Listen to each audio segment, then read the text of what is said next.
All right, so today we're going to just talk a little bit about a Google site.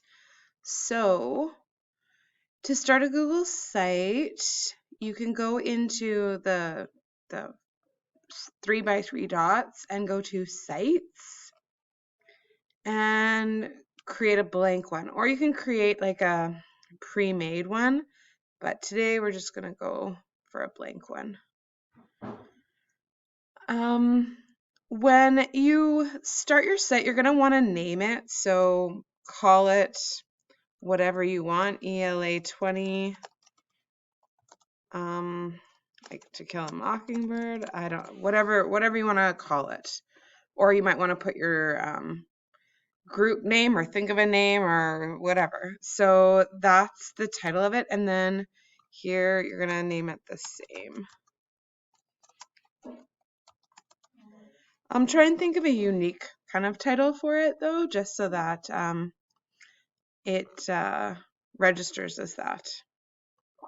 Okay, so now you can start building different pages. This is the first order of business, I guess. So you're going to have a home page and then you're going to add your own pages. So if you're doing like the KKK, that's going to make its own page. If you're going to do Black Lives Matter, that'll be its own page. And you can reorganize like the order if you need to, so that they're in the order that you need them to be.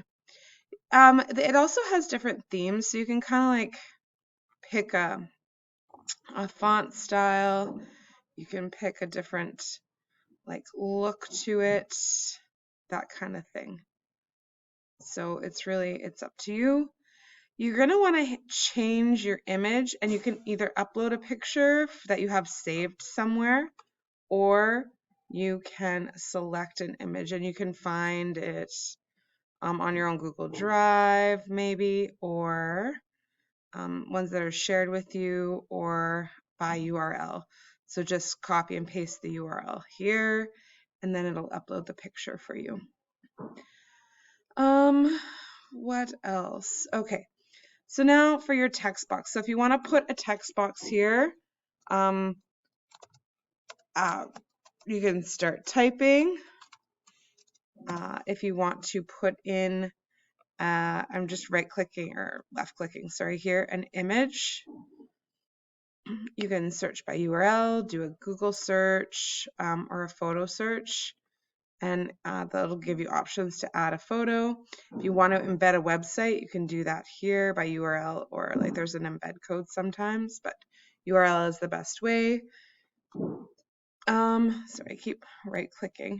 Then you can, there's different text box here. So to kind of differentiate between the two, I might go like this and type in something else.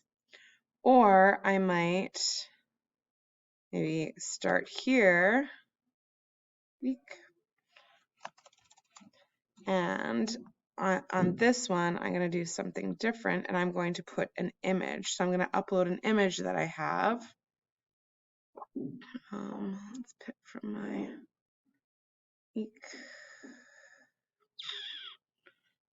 trying to find something here. There we go. So then that will show up in this box as my background. And the more I type, the better, like the more of the image I'll end up seeing on that one. There's also other things like you can play around with, like you can collapse adding a YouTube, adding a calendar, which you won't really need. You can add a chart of your own creating if you create some stuff in your Google sites. Maps might be useful if there's a certain thing that happened at a certain place. You might want a map. I don't know. It's totally up to you guys.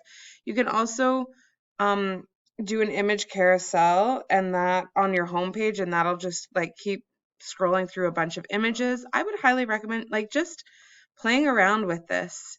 There's also whoops, that's not what I wanted to do. There is also a way that you can make this into a sidebar instead of a top bar. So try and do that. Oh, it's a little gear here. So there's different things that you can do with the gear. So the navigation, you can go side navigation, and that changes it so that it's to the side there instead. The biggest thing about this is when you make changes, every time you make changes to this, when you're done, you need a bunch of you can be working on it at the same time, but you need to publish it. So once you're published, then it's gone live. So I would just wait until everybody's kind of done editing and you're ready to actually make it go live before you hit the publish button. Otherwise, after every change you make, you have to hit the publish button, which is not necessarily a good thing. Then when you're ready to hand it in, you have to be able to share it with people. So you can leave it restricted, or anyone with the link can view it. And that's what we're going to do so that other people can see it. Otherwise, nobody will be able to see it when we do the looking at it or the viewing of your websites on Friday.